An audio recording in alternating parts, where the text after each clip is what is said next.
সন্তানের সবচেয়ে ভালো কিসে সেটা দেখতে হয় বাবা মাকে। বাবা মা একসাথে থাকুক কি আলাদা থাকুক, তো আমার সন্তানের সবচেয়ে ভালো যেটাতে, সেটার জন্য তো আমাদেরকে শত্রু হলে হবে না। তো আমাদের তো রেগুলারই কথা হয়। Unfortunately, we live in a society where some people find satisfaction in others' downfall. সংসার ভেঙেছে তাহসান খান ও রোজা আহমেদের, যেই বিষয় নিয়ে সোশ্যাল মিডিয়ায় শোল গরম। অবশেষে মুখ খুলল তাহসান ও রোজার সংসার নিয়ে তাহসানের প্রাক্তন ওয়াইফ মিথিলার স্ট্রেট কাট কথা।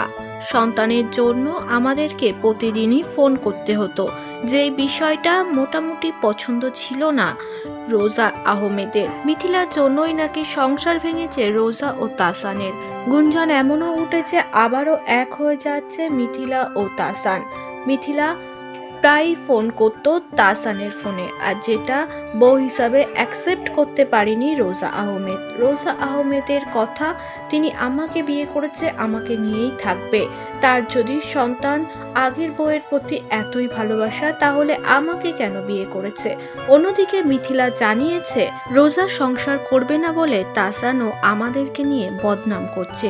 সন্তানের জন্য আমরা ফোন করতাম, শত্রু হয়ে তো সন্তানের বাবা মা কখনোই থাকতে পারে না। মেয়ের কারণেই কথা হতো, তাছাড়া অন্য কোনো বিষয়ে তাদের মধ্যে কথা হতো না।